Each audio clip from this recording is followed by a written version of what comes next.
Subscribe now and press the bell icon so you never miss an emotional story that touches your heart. The morning sun cast long shadows across the palace square as tourists gathered to watch the changing of the guard. Among the crowd stood Thomas Reynolds, a young man in his late 20s with an expensive camera hanging from his neck and a smirk playing on his lips. He had traveled from America specifically to capture what he called authentic moments for his social media channels, which boasted over 2 million followers, eager to watch his increasingly outrageous pranks. Thomas had built his online empire by pushing boundaries and creating controversial content. His videos often showed him disrespecting authority figures, disrupting public spaces, and causing distress to ordinary people going about their daily lives.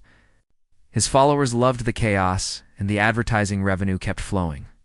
To Thomas, everything was content, and everyone was a potential target for his next viral moment. Standing motionless at his post was guard Michael Patterson, a decorated military veteran who had served 3 tours overseas before earning his position at the palace. The crisp red uniform he wore represented centuries of tradition and honor. Michael stood perfectly still, eyes forward, expression neutral, embodying the discipline and dedication that defined his role. For him, this was not just a job but a continuation of his service to his country. Thomas had spent the previous evening researching ways to provoke the guards. He knew they were trained to remain motionless and silent, regardless of distractions. This made them perfect targets for his content. He had purchased a can of silly string from a nearby shop, planning to spray it directly at the guard while filming the reaction.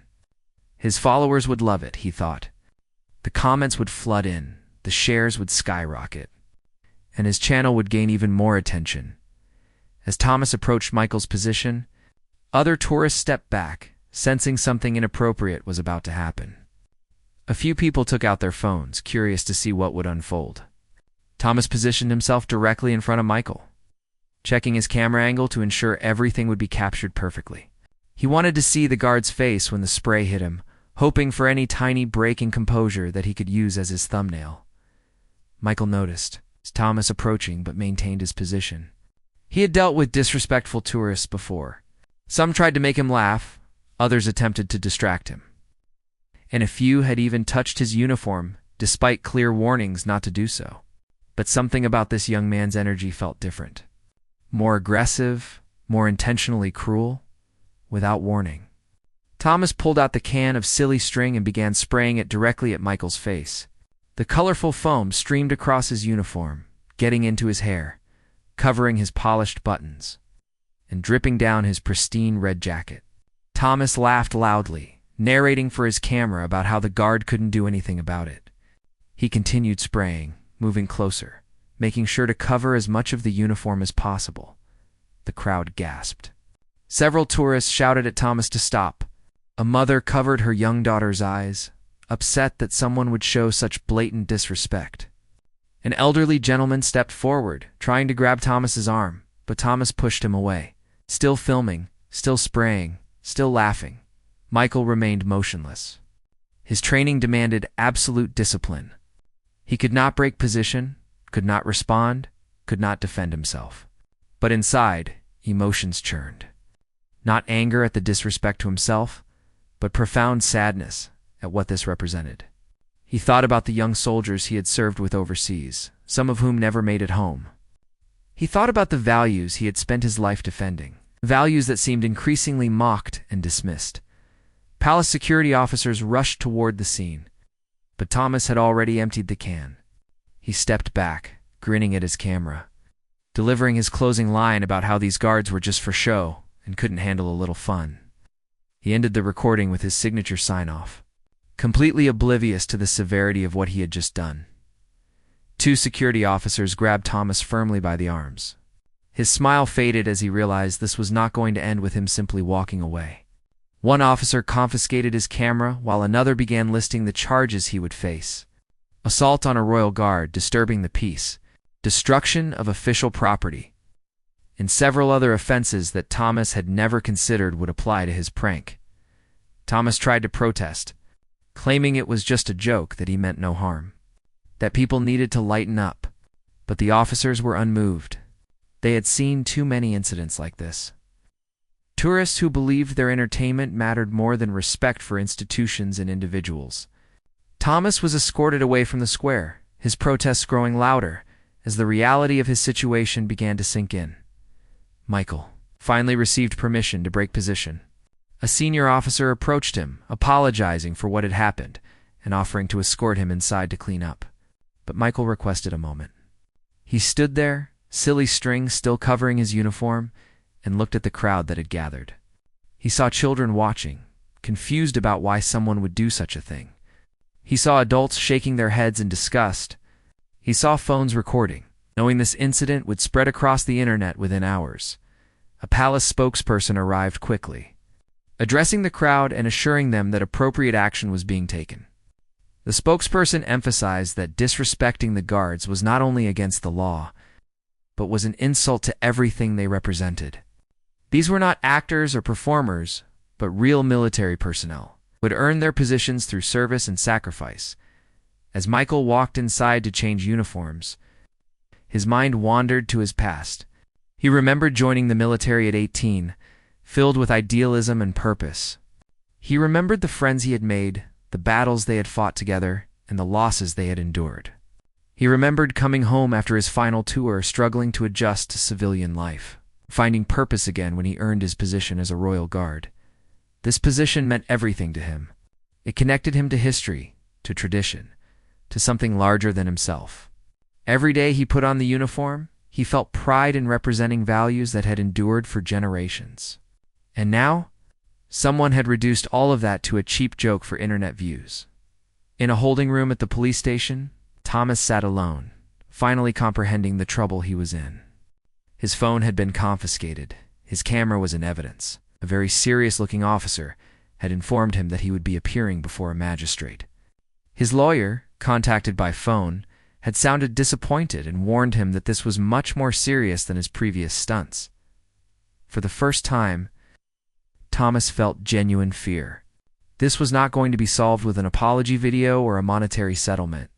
He had crossed a line that could not be uncrossed, disrespecting not just an individual but an institution that the country held sacred. The video of Thomas spraying the royal guard went viral within 3 hours, but not in the way he had anticipated. Instead of the usual flood of laughing emojis and supportive comments, his social media accounts were overwhelmed with outrage. People from around the world condemned his actions, calling him disrespectful, entitled, and cruel. Veterans organizations released statements expressing their disgust. Even some of his longtime followers began unsubscribing. Shamed to be associated with such behavior, Michael spent the afternoon giving statements to investigators and filling out incident reports. His supervisor, Colonel Robert Harrison, a stern man with silver hair and decades of military experience, sat across from him in the administrative office. The colonel had reviewed the footage multiple times, his jaw tightening with each viewing. Colonel Harrison looked at Michael with genuine concern. He had known Michael since his recruitment to the Guard unit and had always respected his dedication and composure. The colonel asked how Michael was feeling, not as a superior officer, but as one soldier to another. Michael admitted that while he was physically fine, the incident had affected him more than he wanted to acknowledge. The uniform meant something profound to Michael. It represented sacrifice, honor, and service. When Thomas sprayed him with silly string, treating him like a prop in a comedy sketch, the colonel nodded in understanding, sharing that he had experienced similar disrespect during his own service and knew how deeply it could cut. Meanwhile, news outlets picked up the story. Major television networks aired the footage, interviewing experts about tourist behavior and respect for cultural institutions. Social media erupted with debates about where the line existed between harmless fun and genuine disrespect. Mental health advocates pointed out that the guard was a real person with feelings, not an emotionless statue, and that treating people as objects for entertainment is a growing problem in digital culture. Thomas remained in custody overnight. He was allowed one phone call, which he used to contact his father in America. The conversation was painful. His father, a retired school teacher who had always been uncomfortable with Thomas's online antics, expressed deep disappointment. He asked Thomas when he had become so callous, so willing to hurt others for attention? Thomas had no good answer. Sitting in that cell, away from his cameras and his followers, he felt hollow. The next morning, Thomas appeared before Magistrate Eleanor Davies, a woman known for her fairness, but also her firm stance on respecting the law. She reviewed the case thoroughly, watching the video evidence and reading statements from witnesses and security officers. Her expression remained neutral, but those familiar with her could sense her displeasure. The prosecution outlined the charges. Assault on a royal guard carried serious penalties, potentially including jail time. Destruction of official property, the uniform Michael had been wearing, added to the charges, creating a public disturbance and resisting security officers, who attempted to remove him from the scene, further complicated his situation. The prosecutor emphasized that this was not a harmless prank, but a calculated act of disrespect that had been planned and executed for commercial gain. Thomas's lawyer, a local solicitor who had been hired hastily, attempted to minimize the incident. He argued that his client was young, that he had not caused physical harm, and that he was unfamiliar with local laws and customs. The lawyer suggested a fine and deportation would be appropriate punishment. But Magistrate Davies was unimpressed with these arguments. She addressed Thomas directly, asking him to explain his actions. Thomas stood, his usual confidence completely gone, and offered an apology that sounded rehearsed and insincere. He claimed he did not understand the significance of what he had done and that it was meant to be lighthearted content for his audience. Magistrate Davies listened without interruption and delivered her response. She spoke about the royal guards and what they represented. These were not performers hired to entertain tourists, but military personnel, who had earned their positions through service to their country. Many guards were combat veterans who had risked their lives defending freedoms that people like Thomas took for granted. Disrespecting them was not just an insult to individuals, but to the values and sacrifices they embodied. Magistrate Davies continued, addressing the broader issue of social media culture that encouraged people to view others as content rather than as human beings deserving of dignity and respect. She expressed concern about a generation that measured worth in views and followers rather than in character and kindness. She stated that the court system had a responsibility to send a clear message that such behavior would not be tolerated. The sentence she delivered was harsh but considered. Thomas would serve 30 days in jail, pay a significant fine to cover the cost of the damaged uniform and court expenses, and upon release, he would be required to complete 100 hours of community service working with veterans organizations. Additionally, he would be banned from entering the country for 5 years. Magistrate Davies made clear that if not for his lack of prior criminal record, the sentence would have been even more severe. Thomas's face went pale as the sentence was read. His lawyer immediately indicated they would appeal, but Magistrate Davies was unmoved. She reminded Thomas that his actions had consequences and that perhaps time away from his cameras and followers would give him opportunity to reflect on the person he had become. As Thomas was led away, journalists gathered outside the courthouse erupted with questions. His lawyer provided a brief statement about the appeal process, but refused to answer specific questions. The story dominated headlines for the rest of the day. Public opinion was largely supportive of the sentence, with many people expressing satisfaction that someone had finally been held accountable for the increasingly disrespectful behavior that had become commonplace among certain online personalities. Back at the palace, Michael tried to return to his normal duties. He put on a fresh uniform, took his position at his designated post, and attempted to focus on the discipline that had always sustained him. But he found it difficult to concentrate. Tourists approached him differently now, some offering words of support, others keeping their distance as if afraid of causing offense. Michael appreciated the kind words but wished things could simply return to normal during his lunch break. Michael sat alone in the guard break room, eating a sandwich without really tasting it.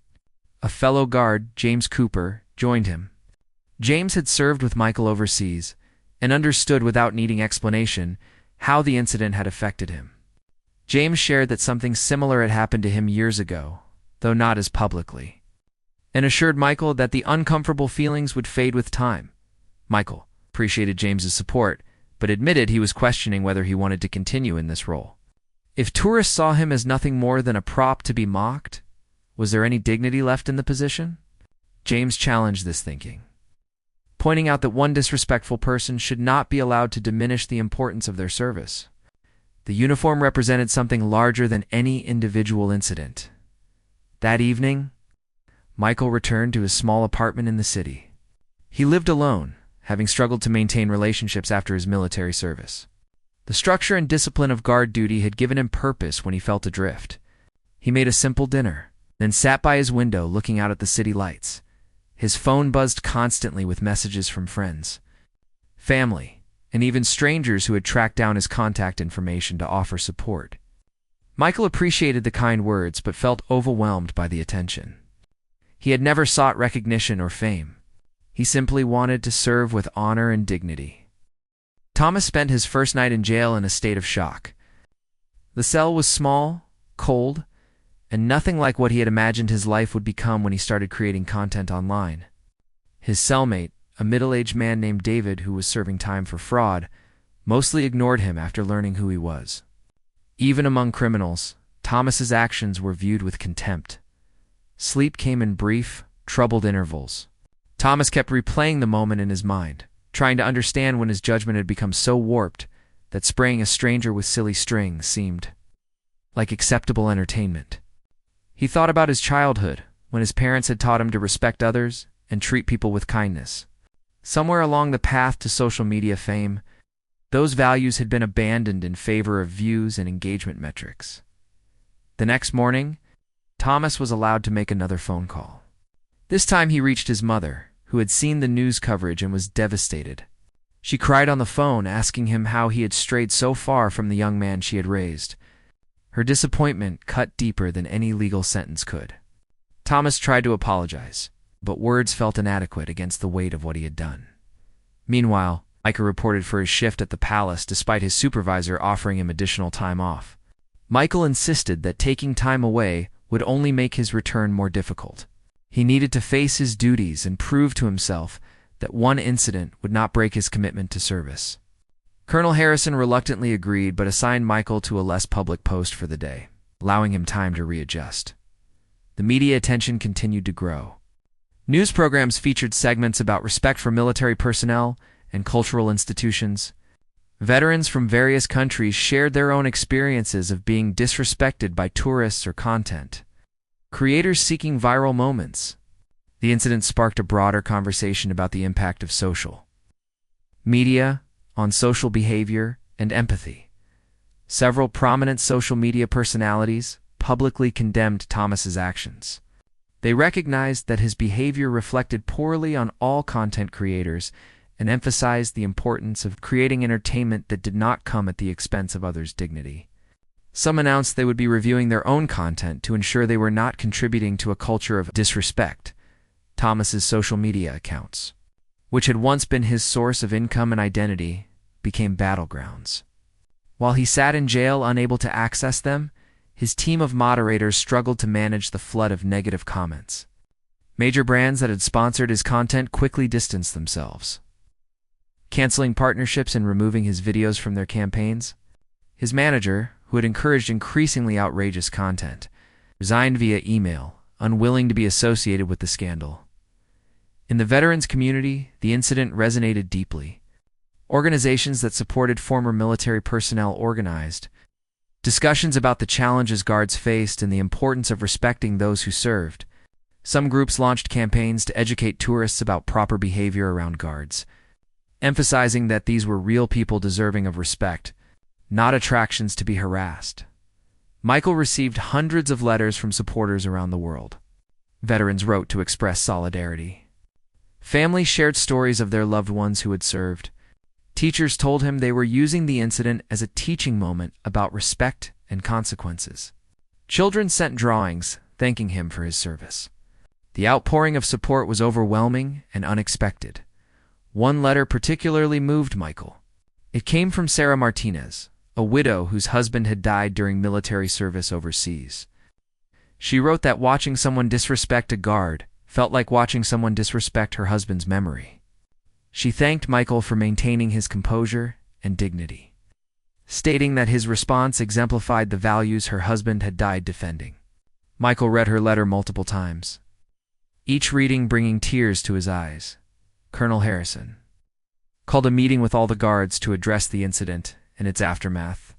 He acknowledged that what happened to Michael could happen to any of them and emphasized the importance of supporting each other. The colonel also announced new security measures designed to protect guards from harassment while maintaining public access to traditional ceremonies.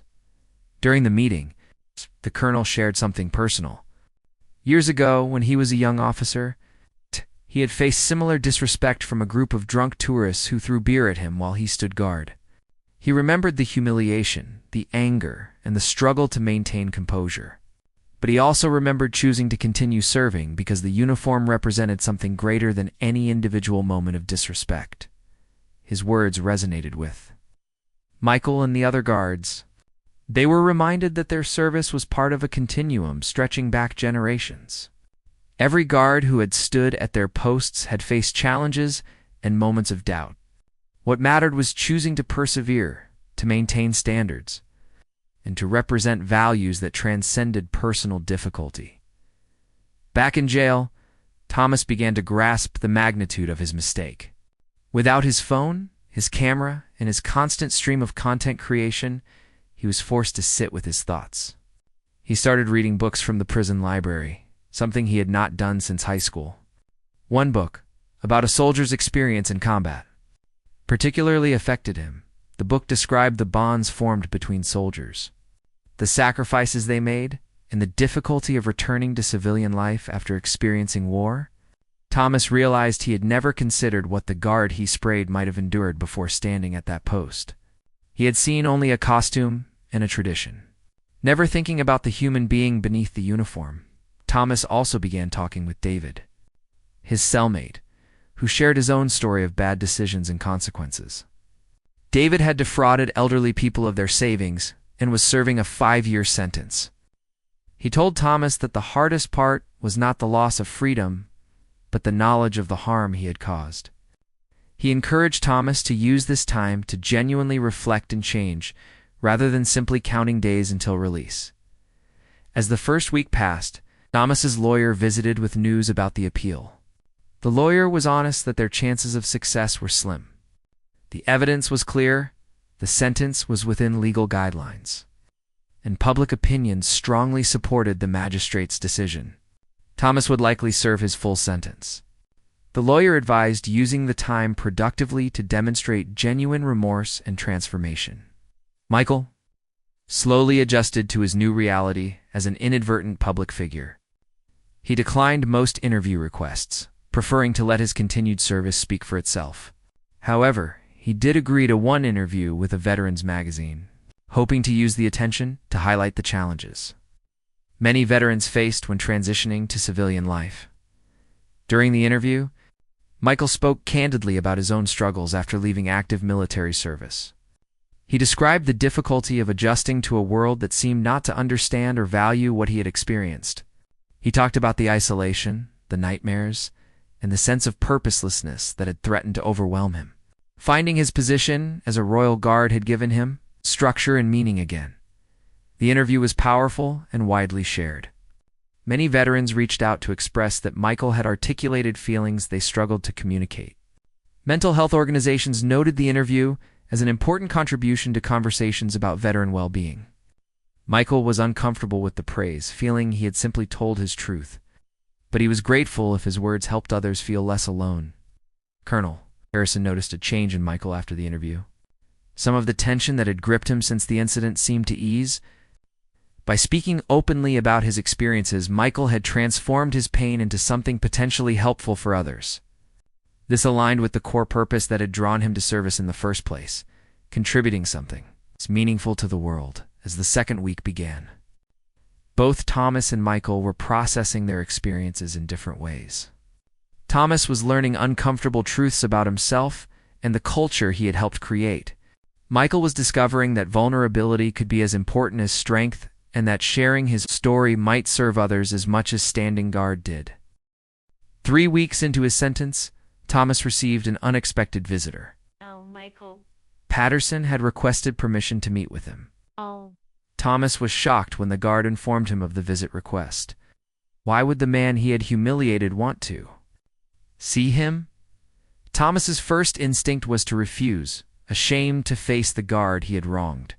But something inside him recognized this might be his only chance for genuine accountability. The meeting took place in a small visiting room with a single table and 2 chairs. Thomas sat nervously, his hands shaking slightly as Michael entered. The guard was not in uniform, but wore simple civilian clothes. He looked younger without the formal attire, more approachable, more human.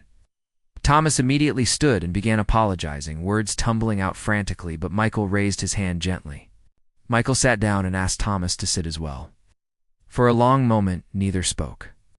Michael studied the young man across from him. See, not the arrogant content creator from the video, but someone visibly broken by consequences. Thomas kept his eyes down, unable to meet Michael's gaze, the weight of his actions pressing down on him like a physical burden. Michael began by sharing his own story.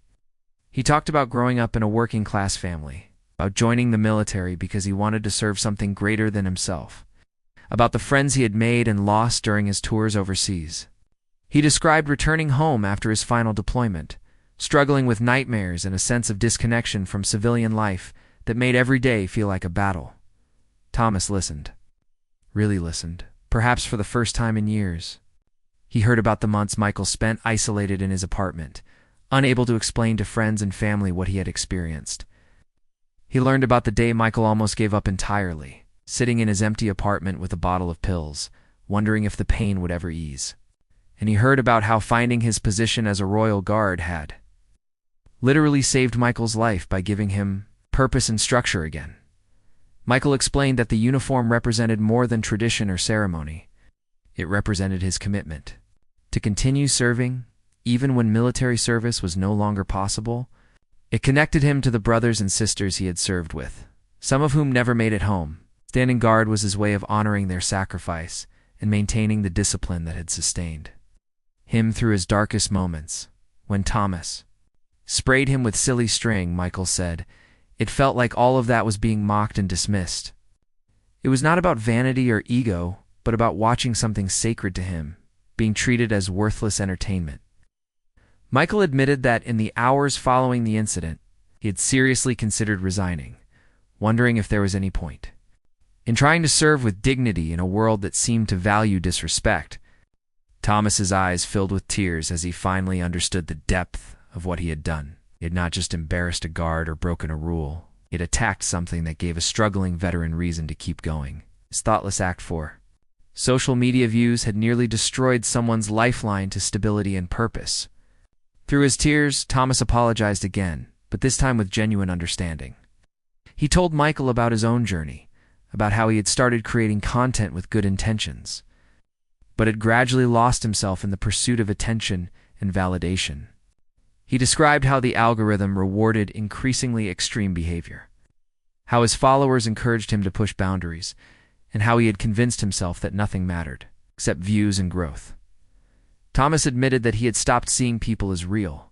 His viewers were numbers on a screen. The subjects of his pranks were props in his content. He'd become so disconnected from basic empathy that he could spray a stranger in the face and consider it entertainment.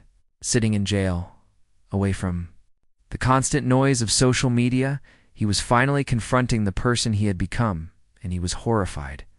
Michael listened without interruption, recognizing something familiar in Thomas's description of losing himself. The need for external validation, the feeling of emptiness that nothing seemed to fill, the sense of performing a role rather than living authentically.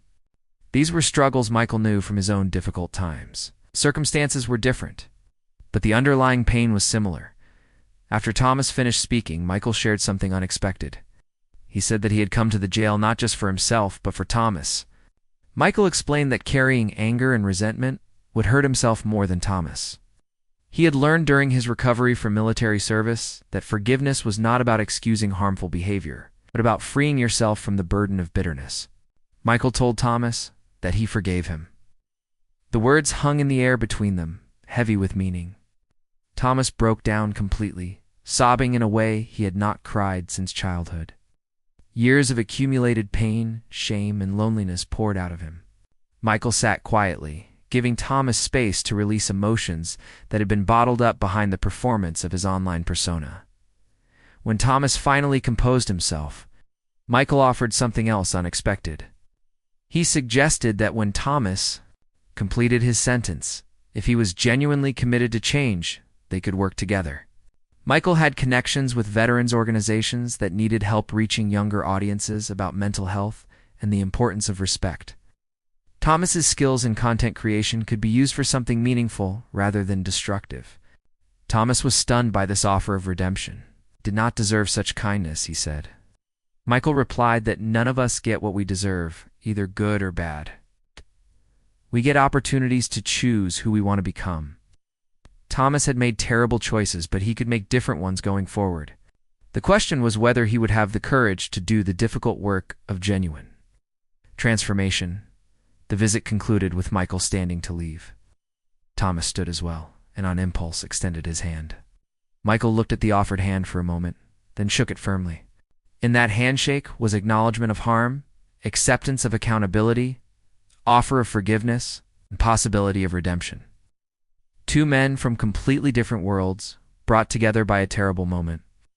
Finding unexpected common ground and shared humanity, after Michael left, Thomas returned to his cell, feeling different. The crushing weight of shame remained, but alongside it was something he had not felt in years. Hope. It's not hope for easy redemption or quick forgiveness from the public, but hope that he could actually become someone better, someone his parents could be proud of, someone who contributed rather than destroyed. Michael walked out of the jail into bright afternoon sunshine. He felt lighter than he had in weeks. By offering forgiveness, he had freed himself from the anger that had been poisoning his thoughts. By reaching out to Thomas, he had acted on the values he claimed to represent rather than just standing for them symbolically. This felt more like true service than his guard duties ever had. That evening, Michael called his sister, someone he had not spoken to in months despite her repeated attempts to reach him. She answered immediately, surprised and delighted to hear from him. Michael apologized for his distance and began sharing what had happened, including his visit to the jail. His sister listened with amazement and told him how proud she was of his compassion and strength. They talked for over an hour, reconnecting, in ways they had not since before Michael's military service. His sister shared updates about her family, about their aging parents, about ordinary life that Michael had disconnected from. Making this call felt like another step toward re-engaging with life beyond duty and discipline. Meanwhile, Thomas lay on his bunk, thinking about Michael's offer. Using his content creation skills to help veterans share their stories and educate people about mental health and respect felt both terrifying and right. It would mean abandoning the type of content that had made him successful. His old followers would likely reject this new direction. But perhaps that was exactly the point. Perhaps he needed to build something new on a foundation of purpose rather than popularity. Thomas's remaining jail days gained new meaning as he began journaling at David's encouragement. He wrote about his childhood, his parents, discovering social media, and his gradual transformation from wanting to entertain people to craving attention at any cost through writing. Thomas understood how his validation-seeking grew from deeper insecurities. He had never felt special growing up, and social media offered an easier path to significance than traditional achievement. Each like and comment provided temporary relief from inadequacy, creating an addiction requiring increasingly extreme behavior. David, reading Thomas's journal entries, shared that his own fraud crimes stemmed from similar desperation to prove his worth through external success. He warned that returning to old patterns would be tempting once Thomas regained access to his accounts and 2 million followers. Thomas knew abandoning his established following, brand deals, and identity was terrifying, but he recognized he no longer wanted to be that person. The question remained whether he could choose integrity over easy success. Michael found renewed commitment to his palace duties. The visit with Thomas reminded him why service mattered beyond ceremonies. It represented values and dignity. His fellow guards noticed a positive change in him. Colonel Harrison called Michael with an unexpected proposal. Impressed by his Veterans Magazine interview and compassionate response to the incident, the palace administration wanted to create a community outreach position focused on education about the guards and their role. Michael would give talks at schools, meet veterans groups, and help design educational programs. Michael requested time to consider. He loved the routine and discipline of standing guard, which provided stability during chaos. Yet this new role might impact more lives meaningfully. He thought about Sarah Martinez's letter, other veterans who reached out, and Thomas desperately needing to understand the humanity of the person he hurt. That evening, visiting the memorial wall of fallen soldiers, Michael ran his fingers over friends' names, asking silently what they would want. The answer was clear. They had not died so he could stand still, but so he could move forward. Helping others, Michael accepted the new position the next morning. Colonel Harrison shook his hand firmly. And within days, Michael began transitioning, working with education specialists and preparing for his first high school speaking engagement. As Thomas's release approached, his lawyer arranged for him to go directly to begin community service at a veterans organization rather than returning home. This kept him away from temptation while adjusting gradually. Veterans Support Network provided mental health services, job training, and community for former military personnel. Director Patricia Chen, a retired Army colonel, had agreed to supervise Thomas, despite reservations about someone who disrespected a veteran working there. On his final jail day, Thomas packed his belongings, including his journal. David clasped his shoulder, urging him not to waste this second chance. Thomas thanked David sincerely. He had been more honest and helpful than most people from Thomas's social media career. Michael's first speaking engagement at Westbridge High School filled him with nerves. Standing before skeptical teenagers felt more vulnerable than maintaining stoic silence before tourists. He began with his story, joining the military at 18. Basic training, fear, deployment intensity, and the difficulty of returning home. He discussed loss and friends who never returned. Then he described a silly string incident, not just what happened, but how it felt.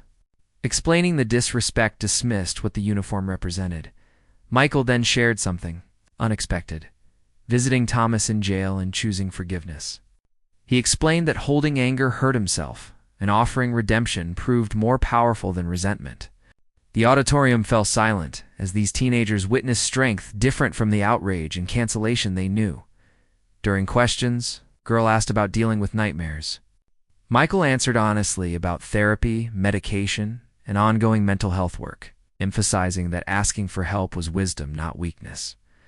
Another student asked about social media. Michael said technology wasn't the problem, how we use it was. Every post was a choice to build up or tear down. He challenged them to consider what digital world they wanted to create. Afterward, a boy who had been cyberbullying a classmate approached tearfully, realizing he caused real harm. Michael advised that accountability started with genuine apology and required changed behavior. Thomas stepped into overwhelming sunlight, met by a social worker who drove him to the facility. The organization served 200 veterans actively. Thomas would help with administrative work, event coordination, and possibly social media eventually if he proved trustworthy. Patricia Chen met him at the entrance. She had serious doubts, but Michael Patterson had vouched for him. She would give Thomas one chance. If he caused problems or showed disrespect, he would be removed immediately. Inside, the busy facility housed group therapy sessions, resume writing workshops, and a cafe gathering space. Patricia assigned Thomas to Marcus, a Vietnam veteran managing donations who made his feelings clear. Thomas was spoiled, disrespectful, and probably beyond redemption. The first days were difficult. Marcus gave Thomas demanding physical tasks, sorting heavy boxes, cleaning storage areas, organizing inventory. Thomas worked without complaint, his body aching from unfamiliar labor. During lunch breaks, Thomas listened to veterans' conversations about combat, injuries, addiction, homelessness, and family problems. He witnessed genuine care and loyalty deeper than anything in his social media circles. One afternoon, while sorting donated clothes with Carlos, a younger veteran who lost his leg in combat, Thomas was asked directly why he was there. Thomas told the truth about the palace incident. Carlos had seen the video but said at least Thomas was facing consequences and making amends. Carlos then shared his worst combat mistake, explaining everyone has regrets. What matters is what you do with regret. Let it destroy you or transform you into someone better. By his second week, Marcus watched Thomas differently. His hostility had softened to cautious assessment. One evening, Marcus admitted he hadn't expected Thomas to last even a few days. Thomas thanked him, then asked about Vietnam. Marcus, surprised, began sharing stories. Thomas listened intently, genuinely interested, asking thoughtful questions. For the first time in years, Thomas was learning to listen rather than waiting for his turn to speak. 6 months after his release from jail, Thomas sat in a small conference room at Veterans Support Network with Patricia Chen and Michael Patterson. They were reviewing a proposal Thomas had spent weeks developing for a video series called Real Service, which would feature interviews with veterans sharing their stories of service, struggle, and recovery. Thomas had learned video editing and storytelling during his social media career, skills that could now serve a meaningful purpose. The series would focus on authentic human connection rather than spectacle, education rather than entertainment, and dignity rather than drama. Patricia remained cautious but acknowledged that Thomas had exceeded her expectations. He had completed his required community service hours weeks ago, but had asked to continue volunteering. Showing genuine care for the veterans he worked with, Michael had visited the facility several times during Thomas's service, watching as the young man who had sprayed him with silly string gradually transformed into someone focused on serving others. The change seemed genuine, not performed for benefit or approval. Thomas had deleted his old social media accounts entirely, walking away from millions of followers without fanfare. The proposal for Real Service pressed both Patricia and Michael. Thomas had clearly learned from his mistakes, focusing the series on uplifting others rather than promoting himself. His name would not appear prominently anywhere in the project. Patricia approved a trial run of 3 episodes. With veterans having full control over their participation, the first veteran Thomas interviewed was Marcus, the Vietnam veteran who had supervised his initial community service. Marcus agreed reluctantly, still not entirely trusting Thomas. They sat in a quiet room as Thomas asked questions about Marcus's childhood, his reasons for enlisting, his experiences in Vietnam, and his difficult return home. Marcus spoke about things he had never shared publicly. The discrimination he faced as a black veteran, returning from an unpopular war, the addiction that nearly destroyed him, the decades spent homeless before finally finding stability through Veterans Support Network. Thomas listened without interrupting, allowing silence when Marcus needed to collect himself. He did not push for dramatic moments or sensational details. He simply bore witness to Marcus's truth with respect and compassion. The editing process took weeks. Thomas worked carefully to present Marcus's story with dignity, choosing moments that revealed his humanity and strength without exploiting his pain. He showed Marcus the rough cut before finalizing anything. Marcus watched himself on screen and wept, then told Thomas it was the first time anyone had really seen him. When the first episode of Real Service was released, it reached a small but engaged audience. Comments flooded in from other veterans thanking Marcus for his honesty. Family members of veterans shared the video, saying it helped them understand their loved ones better. Teachers requested permission to show it in classrooms. Michael watched the episode multiple times, moved by how Thomas had captured Marcus's essence without manipulation. Michael called Thomas to congratulate him and suggest they meet for coffee to discuss potential collaboration on future projects. They met at a quiet cafe near the palace where Michael now worked in his outreach role. Both men had changed significantly since their first encounter. Thomas was quieter, more thoughtful, less concerned with image. Michael was more open, less guarded. Having learned that vulnerability could be a form of strength, over coffee, they discussed their respective journeys. Michael shared about his work with schools and community groups, finding fulfillment in education and connection. Thomas talked about his volunteer work and how different his life felt now that he was creating content designed to serve others rather than promote himself. Their conversation shifted to deeper topics: Thomas admitted that he still struggled with the temptation to check how many views his videos received, to measure his worth through engagement metrics. Michael related to this struggle, describing his own ongoing work in therapy to address the need for external affirmation that had intensified during his military service. They talked about forgiveness, both giving and receiving it. Michael explained that forgiving Thomas had been as much for himself as for Thomas. Carrying resentment would have poisoned his own life and work. Thomas expressed that receiving forgiveness, when he did not deserve it, had been both humbling and transformative. As they prepared to leave the cafe, an elderly woman approached their table. She recognized Michael from his speaking engagements. Her grandson was a troubled teenager who had attended one of Michael's school presentations and wanted to change his life afterward. She thanked Michael for reaching her grandson when family had failed to do so. Thomas realized that this was what meaningful impact looked like. Not millions of followers or viral moments, but one grandmother stopping to express gratitude because someone had reached her grandson.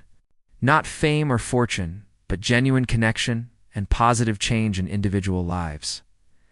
Over the following months, Thomas interviewed 12 more veterans for Real Service. Each story was unique, but connected by themes of sacrifice, struggle, and resilience. The series slowly gained recognition, featured by veterans organizations and educational institutions. Thomas received offers from larger media companies to expand the series with bigger budgets and broader distribution. He discussed these offers with Patricia, Michael, and the veterans he worked with. Thomas ultimately declined the offers that required him to take a prominent role or give up editorial control. He accepted a modest partnership with a nonprofit media organization that would provide resources while allowing him to maintain the series' integrity. This decision represented how much he had changed. Choosing purpose over profile, Michael's outreach work expanded significantly. He was invited to speak at universities' military bases, in conferences about veteran mental health and successful transition to civilian life. His willingness to discuss his own struggles with depression made him an effective advocate for removing stigma around mental health treatment. 1 year after the incident, Michael and Thomas organized a joint event at Veterans Support Network. They presented together about their unlikely friendship, power of forgiveness, and the possibility of genuine transformation. They took turns speaking, honest about the harm caused, and the difficult work of accountability and change. They did not present their story as a simple redemption arc with a neat ending, but acknowledged ongoing struggles and continued growth after the event. Thomas and Michael stood outside the facility, watching people leave. They reflected on how far they had both come from that terrible morning at the palace. Michael said that terrible moments could become turning points if we were willing to learn from them rather than simply regret them. Thomas agreed, adding that he would never be grateful for having hurt Michael, but he was grateful for the person he was becoming because of the consequences he faced and the grace Michael extended. He had learned that real strength looked like admitting mistakes, making amends, and choosing service over selfishness every single day. As they parted ways that evening, both men carried forward the lessons of their unexpected journey together. Michael continued his outreach work, speaking truths about veteran struggles and inspiring others through his vulnerability and compassion. Thomas kept creating content for Real Service, giving voice to veterans whose stories deserve to be heard and honored years later. Both men would look back on that Tuesday morning at the palace as the day everything changed. Not because of the terrible thing that happened, but because of what they chose to do afterward. Michael chose forgiveness when he could have chosen bitterness. Thomas chose transformation when he could have chosen defensiveness. Together, they created something meaningful from something broken, proving that our worst moments do not have to define us if we are willing to do the hard work of becoming better.